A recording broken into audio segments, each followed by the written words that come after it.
नमस्कार। भारत शक्ति के डिफेंस मंत्रा में आपका स्वागत है। पिछले 2 हफ्तों में हमने अमेरिकी कार्रवाई की बात की, वियतनाम में और अफगानिस्तान में। इस हफ्ते हम बात करेंगे भारत की एकमात्र विदेशी तैनाती की, श्रीलंका में। ये भारतीय मिलिट्री के इतिहास की एक अप्रिय अध्याय है, लेकिन लोगों को ये जानना जरूरी है। आइए नितिन गोखले से पूछते हैं कि 29 जुलाई 1987 में इंडिया श्रीलंका पीस अकॉर्ड कैसे साइन हुआ, उसकी शर्तें क्या थी और साइनिंग के तुरंत बाद क्या हुआ।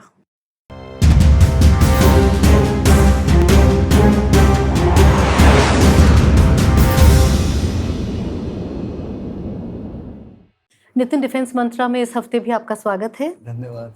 हमने जून में बात की थी ऑपरेशन पूमलय की और किस तरह से ये एक इंडियन एयरफोर्स का ऑपरेशन था और 25 ton if I am not mistaken खाद्य सामग्री को एयर ड्रॉप किया गया था और एक सिंबॉलिक जेस्चर था दिखाने के लिए।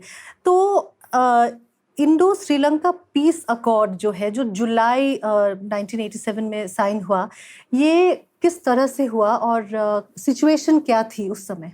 वो अगर आपने, हमारे दर्शकों ने अगर ऑपरेशन पूमलाई का वीडियो देखा है जी, तो हमने उसमें भी कहा था कि टेंशन तमिल और सिनालीज लोगों के बीच में और स्पेशली एलटीटी मिलिटेंट्स और श्रीलंकन फौज के बीच में काफ़ी चल रहा था। वहाँ पे एक ऑपरेशन लॉन्च किया था श्रीलंकन आर्मी ने नॉर्दर्न एरियाज़ में, श्रीलंका के जाफना के आसपास। तो उससे काफ़ी टेंशन बढ़ गया था, लोग मर रहे थे, भूखमरी थी, इसलिए वो एयर ड्रॉप हुआ था जी। तब भारत जो है तब तमिलों के लिए काफ़ी इन्वॉल्व था उस समय और तमिल मिलिटेंट्स को हेल्प भी कर रहा था। एक ऐसा एक इतिहास रहा है कि एलटीटी और अन्य जो आतंकवादी बाद में संगठन कहलाए गए, उनको भारत की जो खुफिया संगठन है RNAW, इनके जो ट्रेनर्स हैं उनको ट्रेन कर रहे थे, उनको हथियार सप्लाई कर रहे थे, क्योंकि भारत ने ये सोचा था कि तमिल जो वहाँ माइनॉरिटी है, अल्पसंख्यक हैं, उनको प्रोटेक्ट करना ये भारत की जिम्मेदारी है, क्योंकि वो तमिल हैं और सिनालीज मेजॉरिटी उनको वहाँ पे ठीक से जीने नहीं दे रही है। और पॉलिटिकल रीजंस भी होंगे कि तमिल को पॉपुलेशन था, तमिलनाडु में जो पॉलिटिक्स था उसका असर उस पर हो रहा था पॉलिसी पे। बिल्कुल। तो उसके दौरान जो टेंशन था, तो भारत ने क्या किया कि दोनों पक्षों को इकट्ठा किया, सिनालीज गवर्नमेंट या श्रीलंका गवर्नमेंट को, जो सिनालीज मेजॉरिटी पे आधारित था, और तमिल लीडरशिप को लाके भूटान के राजधानी थिम्फू में बिठाया और बोला आप दोनों इसको सुलझाओ, जो भी आपके मसले हैं। वो सुलझ नहीं पाए। तब भारत ने ये तय किया, तब प्रधानमंत्री राजीव गांधी थे, उनके एडवाइज़र्स और वो ज़्यादा डीपली सोचते नहीं थे। अब कह सकते हैं इतने सालों के बाद, तब ऐसा लगा कि बहुत बड़ा मास्टर स्ट्रोक खेल रहे हैं। तो उन्होंने सोचा नहीं कि इसका फॉल आउट क्या होगा, और उन्होंने एक अकॉर्ड फोर्स किया श्रीलंका के ऊपर कि आप पीस अकॉर्ड करोगे इंडिया श्रीलंका, जहाँ भारत गारंटी लेगा तमिलों के बिहाफ पर कि उनके खिलाफ कोई कार्रवाई नहीं होगी या कोई वायलेंस नहीं होगा। तो वो अकॉर्ड साइन किया गया कोलंबो में 29 जुलाई 1987 को। और वो अकॉर्ड किसी को खुशी नहीं दे सका, किसी साइड पे उसको, दोनों पक्षों में उसकी नाखुशी थी उसके कारण, क्योंकि सिनालीज ने सोचा ये हमारे ऊपर थोपा गया है, श्रीलंकन गवर्नमेंट ने सोचा हमारे ऊपर थोपा गया है, और एलटीटी ने सोचा कि ये हमें फोर्स कर रहे हैं सरेंडर करने के लिए, हमारे हथियार वापस देने के लिए कह रहे हैं, और हमारे पास कोई प्रोटेक्शन नहीं रहेगा, कोई डिफेंस नहीं रहेगा। तो दोनों ने फिर भारत को ब्लेम करना शुरू किया। तो इसमें जो हार हुई, सबसे बड़ी स्ट्रेटेजिक हार आप कह सकते हैं, ये भारत की हुई। और उसके साथ साथ ये कहा गया कि जयवर्धन ने, प्रेसिडेंट JR जयवर्धन थे श्रीलंका के, उन्होंने कहा कि इसको इन्फोर्स करना, इस अकॉर्ड को, इसको इम्प्लीमेंट करना, ये भारत की जिम्मेदारी है। तो तब राजीव गांधी ने कहा ठीक है, मैं फौज भेज दूंगा। तो फौज भेजी गई IPKF के रूप में, इंडियन पीस कीपिंग फोर्स के बीच में रूप में, और वो जाके वहाँ लैंड हुए। तो इनिशियली जब वहाँ पहुँचे IPKF के सैनिक, जो भारतीय सैनिक, तो उन्हें बहुत अच्छी तरह से उनका स्वागत किया गया। तमिल पॉपुलेशन ने उनको सोचा भारत ने हमारा पक्ष लिया है, हमें सपोर्ट कर रहे हैं। पर एलटीटी खुश नहीं था क्योंकि उनके हथियार सरेंडर करने थे उनको। तो जो अकॉर्ड की इंटेंशन अच्छी थी जिस अकॉर्ड की, वो बिल्कुल पूरी तरह से नाकामयाब रहा। और फिर उसके आगे जाके इसका असर पॉलिटिक्स पे पड़ा, इसका असर दोनों देशों के संबंधों के बीच पड़ा, और फिर जाके अल्टीमेटली इसका सबसे बड़ा खामियाजा जी राजीव गांधी को, उनके परिवार को भुगतना पड़ा। जी। मैं एक चीज जानना चाहती हूँ, आपने ये जो बताया, आप मुझे लग रहा है कि यहाँ पे भारत का एक दोहरी रवैया है। एक तरफ आप कह रहे थे कि RNAW तमिल रेबल्स को ट्रेन कर रही है, तमिल रेबल्स को पनाह दे रही है, दूसरी तरफ भारत एक पॉलिटिकल सोल्यूशन भी ढूंढ रही है। तो कहीं ना कहीं एक डुप्लिसिटी, एक दोहरा रवैया बिल्कुल थी उस समय। और मैं समझता हूँ कि उस समय के जो डिसीजन मेकर्स थे, पॉलिसी मेकर्स थे, उनकी ये अपरिपक्वता थी या इमेच्योरिटी जिसको कहते हैं अंग्रेजी में, वो थी। और उन्होंने इसका जो लार्जर इम्प्लीकेशन है वो देखा नहीं। वो लार्जर इम्प्लीकेशन न देखने के कारण, मैंने जैसे कहा कि भारत को तमिलों ने भी ब्लेम किया, सिनालीज ने भी ब्लेम किया, फिर IPKF जहाँ पीस कीपिंग फोर्स के हिसाब से गई थी उसको पीस एनफोर्सर बनना पड़ा, और फिर LTTE ने भारत के सेना के खिलाफ कार्रवाई शुरू की अक्टूबर 87 में। और वहाँ देखिए 1200 भारतीय सैनिक और अफसर मारे गए। जो सबसे बड़ा कारगिल में आज इस सप्ताह में कारगिल का विजय दिवस मनाया गया था, उसमें कारगिल में 527 लोग मरे थे हमारे, उन्होंने शहीद हुए थे। और वहाँ श्रीलंका में 2.5 साल में 1200 अफसर और जवानों की मौत हुई थी, उन्होंने अपने आप को कुर्बान किया था। तो ये बहुत बड़ा मैं समझता हूँ एक सैक्रिफाइस था भारतीय सेना का। और ये ऐसा शायद अब जब मुड़ के देखते हैं तो नहीं होना चाहिए था। लेकिन नितिन, मैं ये पूछ रही थी कि भारत ने ऐसा किया क्यों? मतलब मैं कहीं पढ़ रही थी कि इसमें पाकिस्तान, चाइना, इजराइल ये भी श्रीलंका में इन्वॉल्व हो गए और इसीलिए अपने आप को बचाने के लिए इंडिया को ये करना पड़ा। तो इस पे थोड़ा सा प्रकाश डालिए। उसमें ऐसा था कि सिर्फ पाकिस्तान ही नहीं, या चीन तो बाद में आया, या इजराइल भी नहीं, अमेरिका जो है वो उस समय चाह रहा था कि वो यहाँ श्रीलंका में एक अपना अड्डा जमाए, या कुछ वहाँ पे अगर उनको कोई बेस मिलती है, मिलिट्री बेस, तो वो चाहते थे। और तब भारत चाहता था कि अमेरिका यहाँ ना आए। आज जो हम संबंध देख रहे हैं भारत और अमेरिका के, वो उस समय नहीं थे 34 साल पहले। बिल्कुल। तब एंटागोनिस्ट थे हम, रशिया के या USSR के कैंप में माने जाते थे। तो भारत ने कहा कि हमें वहाँ इंटरवीन करना पड़ेगा, और ये जो हमारा स्फीयर ऑफ इन्फ्लुएंस है, जो जितना हम नेबरहुड है उसको बरकरार रखने के लिए हमें इनके ऊपर काम करना होगा। और चाहे तो फिर जोर ज़बरदस्ती भी करनी पड़ेगी, जो भारत ने करनी चाहिए, पर उसमें काफ़ी नुकसान भी हुआ भारत। तो भारत ने इनिशियली तमिल को सपोर्ट किया, और उसके बाद जब IPKF अंदर गई तो फिर LTT उसके खिलाफ हो गए, क्योंकि वो IPKF पुलिस का काम करने लगी उनको डिसआर्म करने के लिए। करेक्ट। तो उसके बाद क्या हुआ?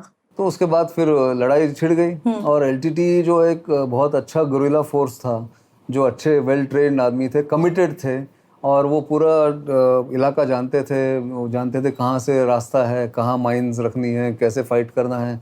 और सुसाइड बॉम्बिंग LTT ने शुरू की दुनिया में पूरी जी। तो उन्होंने वो सब भारतीय सेना को फिर अपने तरफ से काफ़ी हमला करना शुरू किया भारतीय सेना पर। और सबसे बड़ी बात ये थी कि सैनिकों को और अफसरों को ये पता नहीं था कि एंड ऑब्जेक्टिव जिसको बोलते हैं, आखिरी एक जो उद्देश्य होता है, मकाम होता है, वो क्या था भारत का, वहाँ भारतीय सेना का वहाँ जाने के लिए उनको क्या करना था, वो रोल उनको क्लियर नहीं था। वो क्लियर न होने के कारण वो बार बार सोचते थे कि हम तमिल को मारे या नहीं मारे। उस दुविधा में पड़ के भारत का नुकसान ज़्यादा हुआ, सेना का नुकसान बहुत ज़्यादा हुआ, और मोराल पर इफेक्ट पड़ा। वहाँ तमिलनाडु में जब वो लोग वापस आए मार्च 1990 में, तो उनका स्वागत करने के लिए सैनिकों का कोई था नहीं वहाँ पे, और बल्कि ये था कि उनके अगेंस्ट, उनके खिलाफ प्रोटेस्ट हो रहे थे, भारतीय सैनिकों के खिलाफ अपने ही देश में। ये बहुत बड़ी एक सेटबैक उनका था भारत के लिए, भारतीय सेना के लिए, और ये भुलाया गया है शायद अभी। पर मैं सोचता हूँ कि ये ज़रूरी है हमारे दर्शकों को बताना कि ऐसा भी हुआ है भारत के इतिहास में। राजीव गांधी तो खुद मुझे याद है श्रीलंका में ही उन पे हमला हुआ था। बिल्कुल। वो कहानी वो क्या हुआ कि 29 जुलाई को जब अकॉर्ड हो गया तो दूसरे दिन वो वापस आ रहे थे दिल्ली, तो एयरपोर्ट पहुंचे। फ्लाइट पकड़ने से पहले उनको एक गार्ड ऑफ ऑनर दिया गया श्रीलंकन सेना की तरफ से। तब उसमें जो मैंने कहा कि सिनलीज लोगों में जो गुस्सा था, तो वहाँ पे एक नेवी का जो एक जवानी कहते हैं ये सेलर था, वो इतने गुस्से में था तो उसने अपनी राइफल उठा के राजीव गांधी को मारना चाहा गार्ड ऑफ ऑनर के समय। एक तो ये एक उनका भाग्य अच्छा था, वो लकी थे कि एक तो वो यंग प्राइम मिनिस्टर थे, मिड 50s में थे, तो उनका रिफ्लेक्स अच्छा था, तो उन्होंने डक किया, तो उन्हें यहाँ कंधे पे चोट आई, सिर पे नहीं आई। अगर सिर पे लगता तो पता नहीं क्या होता, पर इससे एक पता चला कि गुस्सा कितना था सिनलीज लोगों में या श्रीलंकन लोगों में। तो भारत को दोनों तरफ से मार खानी पड़ी। बिल्कुल बिल्कुल। और फिर उसके बाद 1991 में हम सबको पता ही है जिस तरह से उनका सुसाइड बॉम्बर ने उनको अटैक किया, जब वो प्राइम मिनिस्टर थे भी नहीं थे, बिल्कुल नहीं थे तब तक।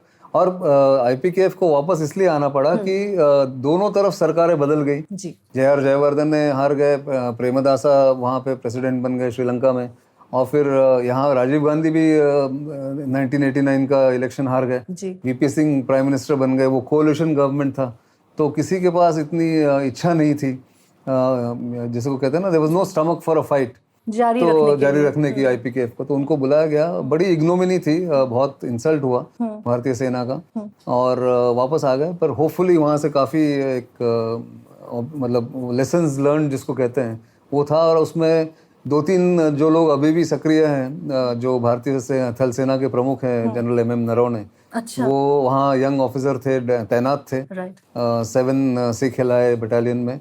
वो सबसे लास्ट वापस आए, वो बटालियन वापस आई, तो वो उस दिन बता रहे थे मुझे कि कैसा वो अनुभव था। हरदीप पुरी जो अभी हमारे मंत्री हैं पेट्रोलियम और नेचुरल गैस और अर्बन हाउसिंग के, वो फॉरेन सर्विस में थे और श्रीलंका में पोस्टेड थे, फर्स्ट सेक्रेटरी थे। उन्होंने काफ़ी अहम भूमिका निभाई थी निगोशिएशंस करने में। तो अपने अपने सबकी यादें हैं, और मैं भी श्रीलंका काफ़ी जाता रहता हूँ, या मुझे लोगों से मतलब मिला हूँ वहाँ के उस समय के जो प्रोटैगनिस्ट थे, जो था। बहरहाल ये एक एपिसोड है जो शायद भारत भुलाना चाहेगा, पर भुलाना नहीं चाहिए। इसमें से जो एक शिक्षा मिली है उसको लेकर आगे बढ़ना चाहिए। तो क्या लगता है आपको, मेरा आखिरी सवाल है कि आपने कहा कि आप श्रीलंका गए थे, उससे मुझे तो 2009 में एलटीटी का खात्मा हो गया, प्रभाकरन को मार दिया गया। तो क्या आपको लगता है कि अगर आईपीकेएफ को उस समय वापस बुलाया नहीं जाता, क्या होता? क्या लगता है आपको? जितना मुझे ज्ञात है, जितनी जानकारी मुझे है, उससे मुझे ये पता है लोगों से बात करने के बाद, और कुछ श्रीलंकन आर्मी ऑफिसर्स ने भी मुझे कहा है। इनफैक्ट अभी जो श्रीलंका के राष्ट्रपति है गोटाबया राजपक्सा, उस समय डिफेंस सेक्रेटरी थे 2006 से 2009 के बीच में, और जिनको श्रेय दिया जाता है ज़्यादातर कि उन्होंने एलटीटी का खात्मा किया अपने सेना के साथ मिलकर। तो उन्होंने भी कहा था कि what IPKF started we finished. तो इसका मतलब ये है कि आईपीकेएफ को अगर वहाँ और 2-3 साल या 2 साल रहने दिया जाता, तो आईपीकेएफ ने ऑलरेडी अपना एक वहाँ एक कंसोलिडेशन कर लिया था, और वो शायद एलटीटी को तब हरा सकते थे या कंट्रोल में ला सकते थे। पर ये पॉलिटिकल कारणों के कारण वापस लाना पड़ा उनको, और वापस लाया गया, बुलाया गया। और यही एक डेमोक्रेसी की खामी भी है, खूबी भी है कि सिविलियन अथॉरिटी जो है, जो सुप्रीम होती है मिलिट्री के ऊपर, और इसलिए मिलिट्री को वो मानना पड़ा और वापस आना पड़ा। जी, तो इंटेंशंस सही थे शायद भारत की तरफ से, लेकिन शायद हेस्टी था थोड़ा सा उन लोगों का वहाँ जाना, और सब लोगों को साथ लेके नहीं किया, थोप दिया उन पे ये अकॉर्ड। तो इसी का खामियाजा 1200 जवान और ऑफिसर्स को भुगतना पड़ा, शहीद हो गए वो, और उसके बाद वापस भी आना पड़ा। तो ये, जैसे कि मैंने शुरू में कहा था, एक अप्रिय अध्याय है, लेकिन हम सबको ये जानना ज़रूरी है, और इससे बहुत कुछ सीख हम ले सकते हैं, जैसे नितिन ने कहा। Nitin, thank you very much इस हफ्ते भी हमसे बात करने के लिए। Pleasure always. मैं चाहूँगी कि आप सब हमारे YouTube चैनल पे सब्सक्राइब करें, बेल आइकन दबाइए, हमें फीडबैक भेजते रहिए जैसे कि आप भेजते रहते हैं। मैं बहुत शुक्रगुजार हूँ आपका कि आप बताते हैं कि आपको ये इसके बारे में जानकारी चाहिए, उस टॉपिक के बारे में जानकारी चाहिए, और हम कोशिश करेंगे आपको जानकारी देते रहें। हमारे सोशल मीडिया हैंडल्स पे प्लीज़ जाइए, लाइक कीजिए, सब्सक्राइब कीजिए। मिलते हैं अगले हफ्ते। नमस्कार।